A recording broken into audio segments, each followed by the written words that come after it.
My name is Eduardo Martí. I'm the president of Queensboro Community College, and I cannot tell you how honored I am to welcome you to this very, very important lecture.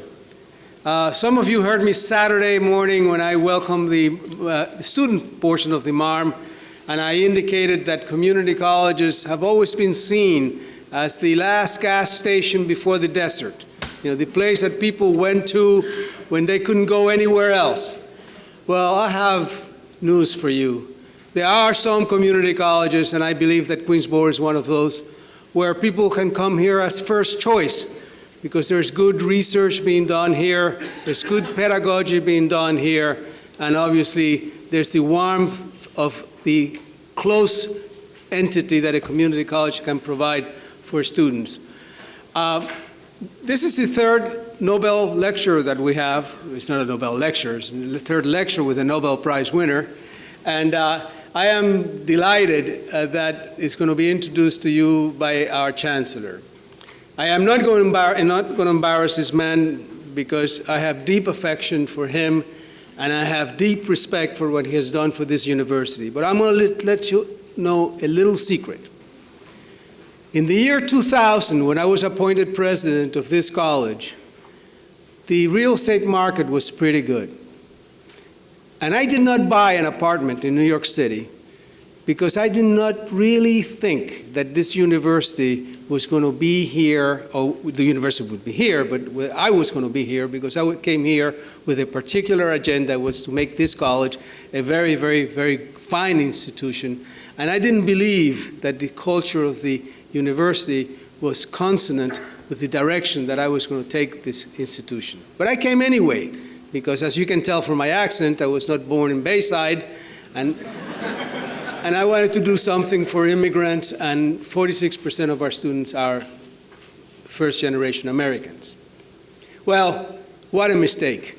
I didn't buy, because Matthew had the same idea to transform this university into a serious place of study, a serious place of study that combines excellence and excellence. He has done that, ladies and gentlemen. This is now a very fine university, and it is with great honor and pride that I introduce to you Matthew Goldstein, the Chancellor. Thank you, Eduardo. I am absolutely thrilled by the 1,000 people who are part of this, and that this wonderful community college has been chosen to be the venue for this important event. So thank you, organizers, for choosing us.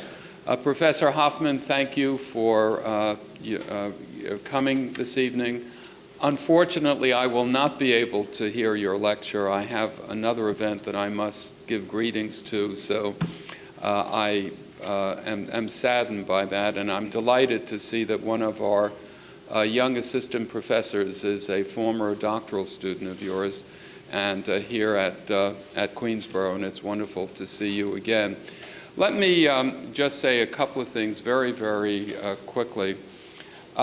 Audaciously, a couple of years ago, I designated, with the support of many other people here in this university, that 2005 through 2015 was going to be the decade of science at this university. Many of you may not know that our doctoral programs in the arts and the humanities in particular at this university are very highly coveted and highly ranked nationally. And we have worked very hard to do that, and it was the right thing, and we made serious investments, and we are reaping the benefits of that investment with extraordinary students and extraordinary faculty.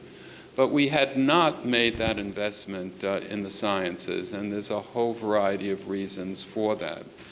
But as I look at how the economies of this world are changing so dramatically, and how scientific literacy is, for me, a sine qua non for an informed citizenry, I think it is so critically important for this university to really do the entire spectrum of work. On the very high end, we are investing over the next 5 years $1 billion in capital construction and rehabilitation of existing facilities.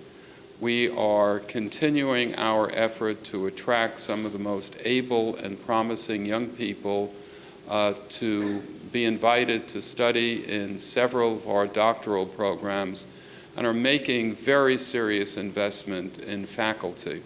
So we're very excited about it. It's high risk for us because we are not an institution that has very deep pockets, nor have we benefited from the great capital appreciation in very large endowments at some of the major institutions in the United States. And I worry about the bifurcation of institutions that have very, very deep resources to be able to make the moves that they need to make, and so many of us not having that same kind of endowment income to compete. But we have to do it as a university, and I think this particular event very, for me, symbolizes that we are going to be very serious players. I'm looking around the room and seeing some of our very fine scientists at this university. They know that I'm serious about this, that the investment is going to be serious, and that in several years we will be in a position, by building up our facilities, working very closely with Columbia University in particular, the Structural Biology Center, which is a consortium of some of the finest institutions in this region, in partnership and moving ahead in a way that will really distinguish us in ways that we haven't seen before. So again, I thank you for being here. That's a little just a promo piece on the university. I didn't mean to proselytize.